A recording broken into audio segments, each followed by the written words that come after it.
లోపల అందరు చూస్తున్నారు కదండి, మీరు ఎలక్ట్ అయిన మీ డివిజన్ల లోపల చూస్తూనే ఉన్నారు కదా, మీరు మాట్లాడే మాటలు, మీరు చేసే చేష్టలు అవన్నీ చూస్తూనే ఉన్నారు కదా. సార్ నేనేమంటున్నానంటే కొత్త కమిషనర్ అంటే ఎంటైర్ జిహెచ్ఎంసీ టీమ్ని కూడా మేము రీషఫుల్ చేసుకుని అందరు ఐఏఎస్ ఆఫీసర్లని తెచ్చుకుని ఇవాళ కమిషనర్ కూడా ఒక లేడీ కన్నా, ఇప్పుడు నేను ఒక మేయర్గా కూర్చున్నాను, ఒక డిప్యూటీ మేయర్ ఉన్నారు, ఒక కమిషనర్ గారు లేడీ ఉన్నారు, ఇందరు లేడీ కార్పొరేటర్స్ ఉండంగా కూడా మీరు ఇంత డిస్రెస్పెక్ట్గా బిహేవ్ చేసి నేను పదే పదే చెప్పినాక కూడా వాళ్ళకి ఆ కమిషనర్ గారితో మాట్లాడిపోయడం కూడా జరిగింది. ప్రతి ఒక్క అధికారి కూడా మాట్లాడడం జరిగింది. వాళ్ళ బాధ్యతలు ఎట్లా నిర్వహించబోతున్నారో కూడా వాళ్ళు చెప్పడం జరిగింది.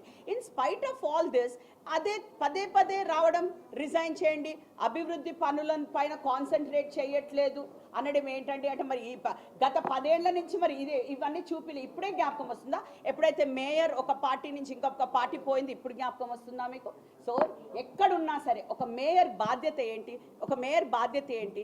నేను ఏ పార్టీ నుంచి ఎలెక్ట్ అయినా, మా డిప్యూటీ మేయర్ గారు కూడా ఏ పార్టీ నుంచి మేము ఎలెక్ట్ అయినా నేను సిటీకి మేయర్, అది ఎవ్వరు కూడా మర్చిపోకూడదు, ఏ కార్పొరేటర్ కూడా మర్చిపోకూడదు.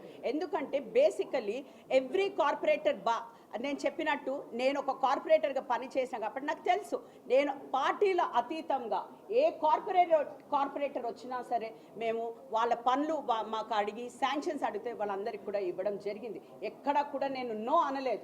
ఈవెన్ కౌన్సిల్ హాల్ లోపల కూడా ఏ రోజు కూడా నేను పార్షియల్గా బిహేవ్ చేసి ఒక పార్టీలో ఏ పార్టీలో ఉంటే ఆ పార్టీకి మైక్ ఇవ్వలేదు. నేను అన్ని పార్టీస్లో అందరు కార్పొరేటర్స్ మాట కూడా నేను వినడం జరిగింది. వాళ్ళ ప్రాబ్లమ్స్ ఉంటే సాల్వ్ చేయడం కూడా జరిగింది. సో వాళ్ళు ఈరోజు చేసింది మళ్ళీ చెప్తున్నాను, ఇది చాలా ఇన్సల్టింగ్ అనిపించింది. అంటే అక్కడ ఉన్న పెద్దలు కూడా ఎక్స్ అఫీషియో మెంబర్స్, నాకు తెలియదు వాళ్ళు ఎట్లా ఫీల్ అయ్యారో కానీ, ఎందుకంటే వాళ్ళు అక్కడ కూర్చుని సభ ఇట్లా జరిగింది అంటే ఇంకా I cannot say anything.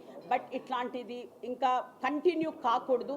At least ఒక సెన్స్ ఉండి మనందరికీ కూడా, అందరు కార్పొరేటర్స్ కూడా నేను ఒకటే రిక్వెస్ట్ చేస్తున్నా, మనకి ఒకటే డేట్ దొరుకుతుంది, ఆ 1 డే లోపల మనం కరెక్ట్ సద్వినియోగం చేసుకోవాలి మన టైంని.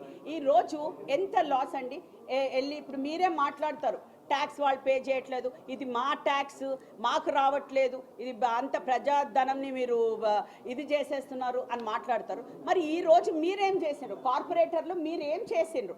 ఈరోజు మనం ఇంత సాఫీగా నడుపుకునే ఒక కౌన్సిల్ సెషన్ని ఈరోజు మీరు వ్యధా చేయలేదా? మరి అసలు ఇంత అరేంజ్మెంట్స్ చేసుకుని మనం ఇంత చేసుకున్నాక ఈరోజు మరి మీరు ఇట్లా ఒక్క క్వశ్చన్ని కూడా మీరు మమ్మల్ని ఇది చేయనీలేదు. మరి చెప్పండి, మీరు వ్యధా చేయలేదా?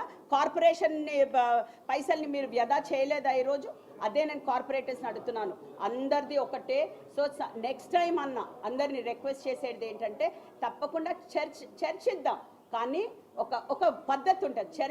చర్చిస్తే కూడా ఒక పద్ధతి ఉంటుంది. ఇట్లా అందరు పోడియం దగ్గరకు వచ్చేస్తే ఎవరు మాట్లాడుతున్నారో మనకి వినపడదు. కాబట్టి రిక్వెస్టింగ్ ఎవ్రీబడి టు కోఆపరేట్.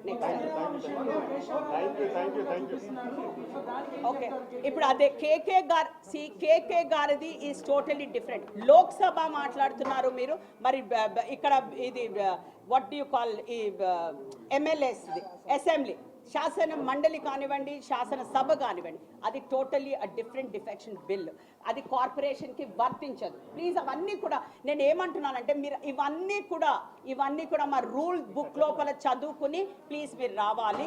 ఇది కార్పొరేషన్కి వర్తించదు. Corporation is autonomous body by itself. ఇవన్నీ కూడా ఇవి గవర్నమెంట్ లోక్సభ కానివ్వండి, ఇవన్నీ కూడా పెద్దల సభ